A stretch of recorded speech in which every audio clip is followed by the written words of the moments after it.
Chào các bạn đến với buổi hướng dẫn Enscape 4.1 dành cho SketchUp. Buổi hôm nay là buổi 36. Buổi hôm nay cũng là buổi cuối cùng mình nói về vật liệu trong Enscape. Sau buổi đây thì mình sẽ không có nói về vật liệu nữa. Thì hầu hết những cái vật liệu trong Enscape tới thời điểm này, những vật liệu cơ bản nhất thì mình cũng đã nói xong hết rồi. Hướng dẫn cũng rất có chi tiết, từ vật liệu gạch, đá, bê tông, sàn, tường, rồi kim loại mình nói cũng rất là nhiều, đủ hết, inox, sắt, đồng, nhôm. Thì buổi hôm nay là buổi cuối cùng hôm nay thì mình nói thêm về những cái ý cuối của vật liệu trong Enscape. Thì buổi hôm nay thì mình sẽ nói về vật liệu đá xuyên sáng. Trong Enscape chúng ta cũng có thể làm được đá xuyên sáng. Thì đầu tiên thì mình sẽ nói về cái đá xuyên sáng mà cái dạng nó như thế này. Có nghĩa là nó xuyên cả hết cái bề mặt của đá luôn. Thì tuy nó không có đẹp lắm, Enscape làm đá xuyên sáng không có đẹp lắm, nhưng mà ở mức độ nào đấy thì chúng ta cũng có thể sử dụng được. Để mà làm đá xuyên sáng thì cái dạng mà kệ tấm đá như thế này thì điều đầu tiên chắc chắn là các bạn phải có cái bộ map đá xuyên sáng rồi. Ví dụ đây là cái map đá xuyên sáng. Đây là cái map đá xuyên sáng. Thì mình phải có cái bộ map đá xuyên sáng. Ví dụ ở đây là mình có cái sưu tầm được một cái bộ map đá xuyên sáng. Nó rất là nhiều mẫu, mình dùng mẫu nào cũng được. Đây ví dụ là màu hồng này, thì cái này bạn cho nó xuyên sáng màu hồng đi thì nó đẹp hơn. Xuyên sáng màu hồng nó đẹp hơn. Đây xuyên sáng màu vàng này. Nói chung tùy các bạn. Ở đây thì để mà làm đá xuyên sáng thì mình làm như thế nào? Thực tế ra thì nó là vật liệu xuyên sáng thôi, không có gì cả. Sau khi mà bạn lót cái map này vào rồi thì bạn tạo cho nó một cái bề dày, ví dụ là hai phân đi, rồi ốp cái map vào, ốp cái map đá xuyên sáng vào. ốp cái map đá xuyên sáng vào. Nếu mà ví dụ như cái màu mà đá xuyên sáng nó trắng quá, bạn muốn cho nó vàng cam giống như cái này thì bạn pha cho nó ít màu. Ở đây mình pha cho nó ít màu cam để cái màu nó đậm hơn xíu.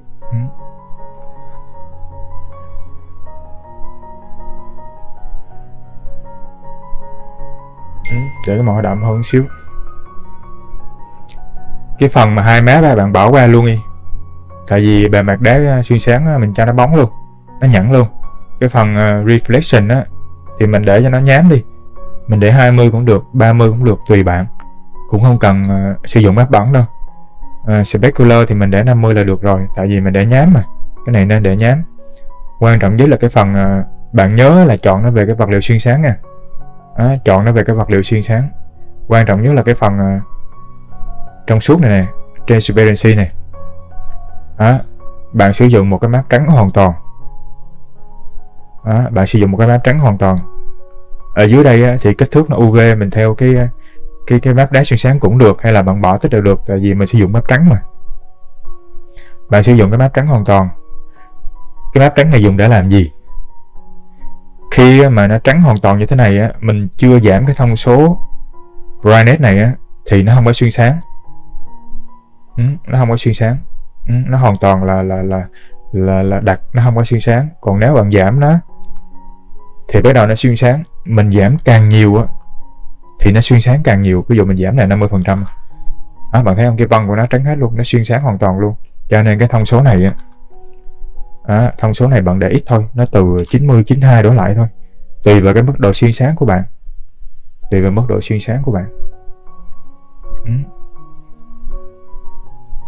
Sử dụng một cái map trắng hoàn toàn nha các bạn, sử dụng một cái map trắng hoàn toàn. Trắng là nó không có xuyên sáng. Đó, trắng là nó không có xuyên sáng. Khi mà mình giảm nó về nè, nó xám bớt nè, càng xám càng tối thì nó càng xuyên sáng càng nhiều. Thường á, bạn dùng cái map trắng này đối với đá xuyên sáng á, thì bạn nên để tầm 90, 92, 93 thôi. Đừng có cho nó xuyên sáng nhiều, tại vì nó xuyên sáng càng nhiều thì cái vân của nó này nó sẽ mất hết. Cái vân nó sẽ mất hết.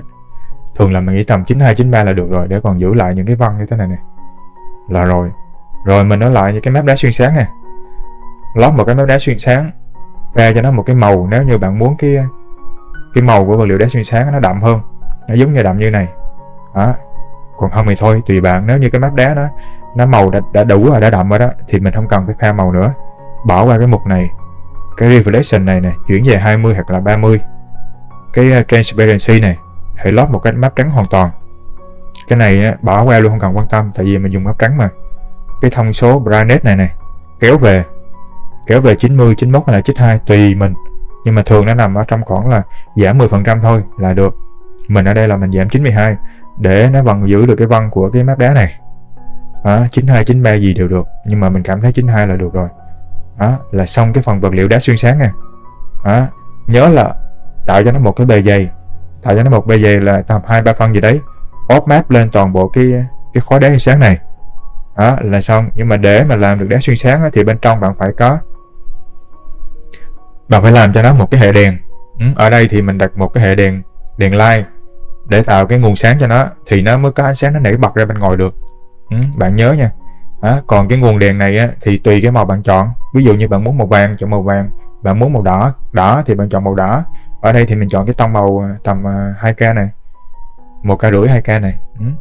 Sau đó là bạn tăng cái cường độ sáng nó lên. Ở đây mình tăng mát luôn, bạn tăng bao nhiêu tùy bạn, miễn sao mà bạn tăng nó, bạn cảm thấy nó bạn thấy là cái ánh sáng của mình, cái ánh sáng của cái đá xuyên sáng này nó ok là được. Bạn đợi một xíu nó hồi lại đã.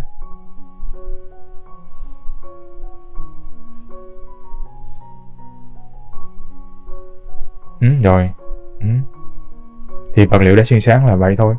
Đá xuyên sáng mà toàn bộ mô phỏng giống như này nè thì chỉ có làm như vậy, cho nó về vật liệu xuyên sáng, pha cho nó cái màu đậm. Nếu như mà bạn muốn pha màu, đưa cái thông số này về 20-30, lót cho nó một cái map trắng để nó xuyên sáng. Càng giảm cái này mức độ xuyên sáng càng nhiều, nhưng mà thường mình giảm trong 10% đổ lại. Ở đây là mình chọn 92. Nếu mà kéo về hết đen hoàn toàn là nó xuyên sáng hết luôn, nó trong suốt hết luôn. Nó không còn vân gì nữa. Để tầm 90, 92, 93 để còn thấy được cái vân đá thì nhìn nó chân thật hơn. Bên trong này phải sử dụng cái hệ đèn để mà trợ sáng cho nó, đẩy sáng ra bên ngoài. Rồi vật liệu đá xuyên sáng đầu tiên thì nó chỉ có như vậy. Bạn nào mà mình có rất nhiều cách làm, thì đây là một trong những cái cách mà mình biết để chia sẻ, để các bạn nào có thể muốn làm thì có thể sử dụng cái cách này cũng được. Bạn muốn ánh sáng nó màu đỏ gì đó thì cứ sử dụng đèn bên trong nó màu đỏ hay pha nó màu đỏ đều được. Rồi vậy là xong vật liệu đá xuyên sáng đầu tiên nha các bạn. Rồi bây giờ mình sẽ hướng dẫn các bạn cái cách cái làm đá xuyên sáng thứ hai, mà cái kiểu là nó sẽ phát sáng ở những cái vị trí trong suốt như thế này. Trong suốt như thế này thì làm như thế nào?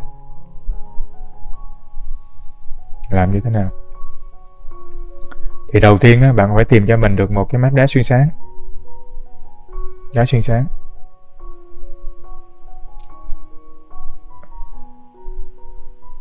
Map đá xuyên sáng là mình sử dụng là cái map này. Sau đó bạn dùng Photoshop, bạn hãy chuyển những cái phần phát sáng này thành màu trắng. Cái phần còn lại là màu đen. Phần còn lại này không có phát sáng này thì thành màu đen. Còn từ chuyển cái map này qua cái map này như thế nào thì mình dùng Photoshop. Cách này cũng rất là đơn giản. Ở trên mạng người ta chia sẻ rất là nhiều cách để mà chọn cũng như là tách cái vùng chọn ra. Có thể chọn bằng công cụ hay là chọn bằng cái kênh channel gì cũng được, rất là nhiều cách, bạn chọn cách nào cũng được. Đó, bạn làm thử 1-2 cái là bạn quen à. Nó giống như lá cây vậy đó. Cái bộ map lá cây, opacity của lá cây nó cũng vậy. Đó, từ cái map này làm ra cái map này mình không có nói ở đây nữa nha, các bạn có thể tìm hiểu ở trên mạng, rất là nhiều clip chia sẻ. Rồi sau khi có hai cái map này rồi á, thì điều đầu tiên là chúng ta load cái map đá xuyên sáng vào. Đó, chúng ta UV xong xuôi. Đó, chúng ta UV xong xuôi rồi, chúng ta bỏ qua cái phần hai map này. Cái mục reflection này á, thì chúng ta làm giống y chang như là cái bài trước, giống như cái bài trước. Cái phần nhớ là cái này là chuyển qua vật liệu thường nha, chung nha, không có dùng vật liệu để dùng vật liệu xuyên sáng. Còn cái phần transparency này á, bạn chọn cut out, bạn load cho mình cái map opacity vào. Opacity nãy mới làm á, làm bằng Photoshop á. Sau đó là bạn đảo ngược map. Cái này thì giữ nguyên, tích cho nó đồng bộ với cái map đá, cái UV map kia. Cái này là bạn đảo ngược map, nhớ là đảo ngược map nha. Mình nói lại, cái map ban đầu của nó, cái vùng mà phát sáng á là màu trắng, cái vùng mà không phát sáng á là màu đen. Sau khi load vào mình đảo ngược map thì nó chuyển ngược lại, cái vùng mà không phát sáng là màu trắng, cái vùng phát sáng á, thì nó sẽ là màu. Bạn giữ 100% này. Ban đầu bạn load vô nó sẽ như thế này, thì nó sẽ được bỏ hoàn toàn, nhìn nó không có đẹp. Mình chỉ là xuyên sáng chứ không có đục bỏ. Mình phải chuyển cái này về. Bạn càng chuyển về thấp á, thì cái mức độ xuyên sáng của nó càng ít đi. Ở đây á, mình thường là tầm 40 hoặc là 45. Đó, một nửa thôi, có nghĩa là cho nó xuyên sáng một nửa thôi. 40 45 là mình thấy nó nhìn nó ổn. Hoặc là 35 gì cũng được, tùy bạn. 35 cũng được, 40 cũng được. Ở đây mình cho nó 40 đi. Rồi, nhìn nói chung là nhìn cũng được, chấp nhận được, chứ không phải đến mức nó quá xuất sắc. Nhưng mà mình nghĩ là đây cũng là một cách có thể làm những cái kiểu đá xuyên sáng như thế này. Đó, nhìn cũng được. Nhớ mình nói lại là gì?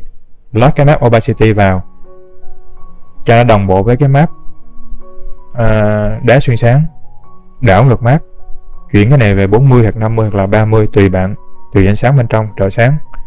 Đó. Thì cách làm đơn giản nó chỉ có vậy. Chỉ có một vài cái lưu ý là cũng giống như là cái đá xuyên sáng kia, thì mình cũng phải dùng cho nó những cái đèn trợ sáng. Mình dùng những cái hệ đèn trợ sáng này là cái thứ nhất. Cái thứ hai nữa là cái map này á, mình nên để là một mặt thôi, không có làm cái chiều dày giống như là cái map đá xuyên sáng kia. Bạn lưu ý cái chỗ này nha, chỉ cho nó một mặt rồi. Đá xuyên sáng cái kiểu này nó chỉ có đơn giản vậy. Quan trọng nhất là bạn phải làm cho mình được một cái map opacity đẹp. Bạn phải làm cho mình được cái map này. Cứ mỗi cái map đá này á, thì mình sẽ tạo ra được một cái map này. Cái vùng sáng á, nhiều ít là do bạn. Thường là những cái vùng mà mình cho nó phát sáng màu vàng này thì mình cho nó thành màu trắng, còn lại là chuyển thành màu đen. Rồi, đá xuyên sáng nó chỉ có vậy thôi. Có hai cách, bạn làm cách nào cũng được. Tuy nó không có đẹp xuất sắc, nhưng mà mình nghĩ ở một cái mức độ nào đó thì có thể sử dụng được. Rồi, vậy là xong đá xuyên sáng nha các bạn. Rồi, cái chuỗi vật liệu làm về vật liệu trong Inkscape thì mình đã kết thúc, đã xong rồi. Đó, các vật liệu cơ bản thì mình cũng đã nói hết rồi. Đó, hầu như cái vật liệu nào mà thiết lập nó hơi phức tạp thì mình đã nói hết rồi. Những cái còn lại thì nó không có phức tạp gì cả. Ví dụ như là gạch rồi đất này kia thì mấy cái đó nó đơn giản à. Bạn chỉ cần tải mấy cái bộ vật liệu về, dựa trên những cái thông số mà mình hướng dẫn thì bạn cũng tự hiểu và tự cách thiết lập được thôi, không có gì cả. Bây giờ thì để kết thúc cái buổi hôm nay thì mình sẽ nói thêm một cái tính năng rất là hay của Inkscape, đó là nó cho phép chúng ta chuyển đổi vật liệu dựa trên cái từ khóa mà chúng ta đặt có trong cái tên của cái vật liệu đấy.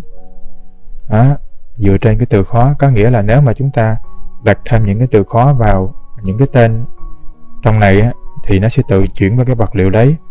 Những cái từ khóa nó là những cái dạng này đó, nó có những từ khóa về nước này, lá cây này, phát sáng này, cỏ này, ví dụ có đây là thảm này, còn những cái đây là kính, rồi gương, rồi gạch, rồi đá. Nói chung là những cái từ khóa này thì chúng ta thêm vào trong cái tên của cái vật liệu thì nó sẽ tự động nó chuyển qua cái vật liệu đấy. Ví dụ ở đây là mình chuyển cái này về vật liệu nước đi. Ban đầu thì nó chưa có thiết lập gì cả đó.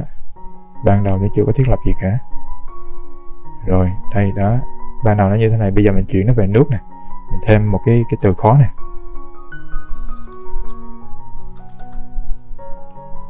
Đó, bạn thấy không, nó chuyển về vật liệu nước. Chúng ta bật cái tính năng gió lên đó, chúng ta cho nó một chút màu.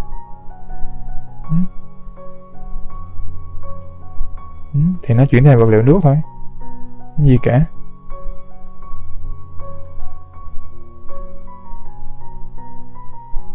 Chuyển vật liệu nước thôi. Cái mặt kia là do cái mặt trái á, thành ra nó vậy. Còn nếu mình chuyển với cái mặt phải thì nó như thế này, nước trong Enscape. Cũng đẹp nha, mình thấy cũng đẹp mà, rất là đẹp. Thì đây là một cái tính năng rất là hay của Enscape. Ví dụ bây giờ chúng ta làm vật liệu cỏ nhanh đi thì như thế nào đó, những vật liệu cỏ nhanh đi thì như thế nào. Ví dụ chúng ta chọn cái màu này cho ta đổ vào nó đó. Khi mà đổ vào thì nó như thế này đó, nó chỉ là một cái màu cơ bản thôi. Chúng ta thêm vật liệu cỏ cho nó này, thêm cái tên này đó, bạn thấy không, nó chuyển thành vật liệu cỏ, nó tạo ra những cái sợi cỏ liền. Cái này cái màu nó xanh của nó không có đẹp lắm, nên mình chuyển về cái màu này, màu lá chuối một xíu.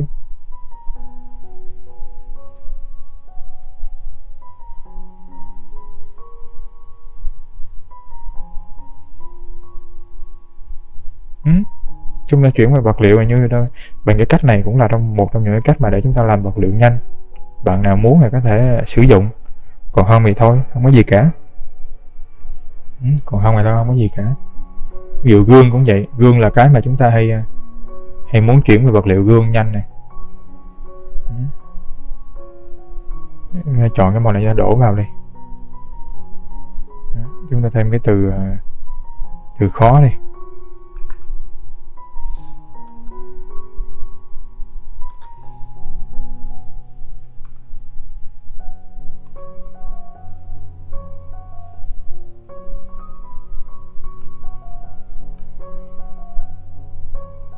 Cái màu này có khi nó trùng với một cái khác.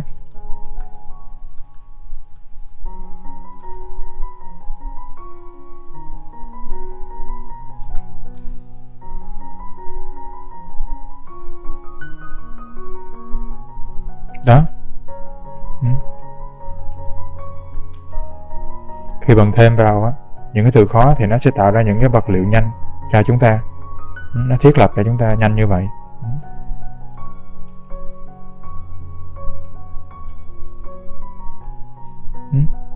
Nói chung đây là cũng là một cái tính năng rất là hay của Enscape. Nếu như các bạn nào mà lười muốn làm vật liệu cỏ nước nhanh thì chúng ta có thể chuyển bằng cách thêm vào những cái từ khóa trong cái tên của các vật liệu chúng ta, là nó tự động nó chuyển về cho chúng ta. Còn những cái từ khóa mà các bạn nào quan tâm muốn biết thì bạn có thể lên trang chủ, bạn tải những cái bản này, thì ở đó nó có quy định những cái từ khóa này đó. Những cái từ khóa này để các bạn sử dụng. Đơn giản là chỉ có vậy. Cái tính năng này cũng hay. Mình thì mình ít có sử dụng. Thường là mình làm những cái vật liệu cơ bản thì mình lưu lại thành một cái file vật liệu đã được thiết lập sẵn. Khi nào mà dùng thì mình import nó vào thôi cho nó nhanh, chứ cũng ít khi nào làm cái cách này. Tại vì cái cách này là sử dụng cũng được, nhưng mà sau khi mình đổi tên để nó chuyển vào vật liệu vào bên trong, chúng ta còn phải tinh chỉnh lại một chút nữa để cho nó phù hợp. Bạn nào muốn thì có thể tìm hiểu cũng như là biết thêm cái tính Enscape nó có tính năng này, chứ nhiều khi bạn đặt tên tự nhiên vật liệu nó chuyển về hiển thị ra cái kiểu khác, thì bạn hiểu được rằng là cái tên của mình thì nó có nằm trong cái từ khóa của Enscape, thành ra nó sẽ tự động nó chuyển về cái vật liệu đã sẵn cho mình luôn. Rồi buổi hướng dẫn, chuỗi series hướng dẫn về vật liệu trong Enscape 4.1 đến đây là kết thúc.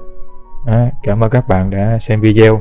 Vật liệu thì mình đã nói xong và nói hết những cái vật liệu mà mình biết, mình chia sẻ rồi. Những cái buổi sau thì mình sẽ không có nói về vật liệu nữa, cho nên là về vật liệu là mình dừng ở đây nha các bạn. Rất cảm ơn các bạn đã xem video.